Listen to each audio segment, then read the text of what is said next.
Makhadzi has once again found herself at the center of a storm involving her former record label Open Mic Productions. The Limpopo-born singer revealed that despite parting ways with the company, they have allegedly continued to collect her royalties without her knowledge. According to a message she shared with gossip blogger Maphephandaba, Makhadzi was shocked to learn that Open Mic, in partnership with Mukima Music, had opened a new company and was receiving publishing royalties on her behalf from Samra. For a star who has already spoken openly about not receiving a cent for her hard-earned hits, this latest revelation has left fans outraged and heartbroken. The controversy deepened when Mukima Music and Publishing issued a statement distancing themselves from the scandal. They argued that their involvement was strictly through a signed agreement with Makhadzi's original publisher, Nazo Digital. But here's the twist: Nazo Digital was deregistered years ago, yet its directors happen to be the very same people who founded Open Mic Productions. This revelation adds another layer to Makhadzi's long-standing grievances against the label, which had previously auto-renewed her contract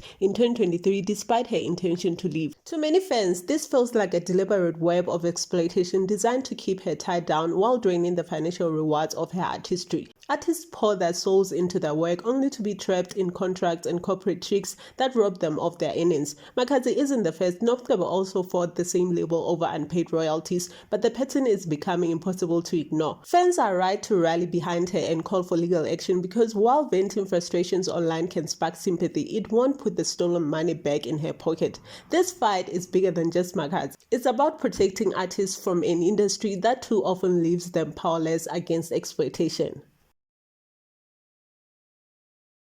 Mzansi's infamous Bonnie and Clyde, Thabo and Dr. Nandipha have once again made headlines, this time for trying to stop Netflix from airing its highly anticipated documentary Beauty and the Besta. The duo filed an urgent court application on Tuesday, arguing that the streaming giant had no right to release a story about their lives without their consent. According to their legal team, the documentary misrepresents the facts, undermines fairness, and fails to give them an opportunity to respond to the allegations. But given their history of courtroom drama and media attention, many South Africans see this as yet another attempt to control the narrative that has already captured the nation. Public reaction has been explosive. Social media was ablaze with debates, some blasting the couple for even daring to complain when their crimes are already in the public domain, while others questioned how the pair could afford costly legal battles while behind bars.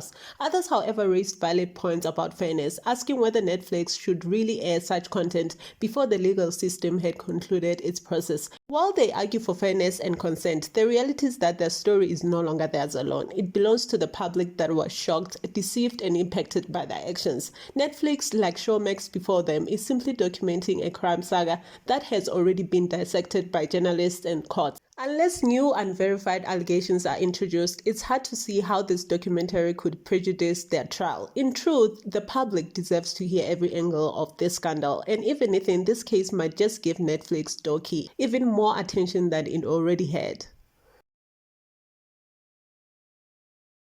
Black Coffee is living proof that life can be both fast-paced and deeply meaningful. The Grammy-winning DJ and producer recently reflected on what he called a top month, sharing a series of Instagram snapshots that balanced his globe-trotting career with heartfelt family moments. From celebrating his son's 25th birthday to spending intimate time with his girlfriend Victoria, Black Coffee's month was as much about love and connection as it was about jet-setting gigs across San Francisco, Italy, New York to Ibiza. His caption radiated gratitude, showing fans that beneath the international stardom lies a man who values both family and friendships just as much as sold-out shows. But as much as Black Coffee's softer side touched fans, it was his taste in luxury that sparked a heated online debate. A photo of him wearing a watch valued at over 5 million rand sent social media into a frenzy after being reposted by MDN News. While many admired his sophisticated fashion choices and ability to indulge in the finer things, others weren't impressed. Critics questioned why he would flaunt such an expensive watch in a country where poverty and unemployment remain urgent issues. Some went as far as suggesting the money could have been better spent creating jobs or helping the poor. I think it's unfair to demand that celebrities carry the weight of solving systemic problems, especially when they already contribute in ways we may not see publicly.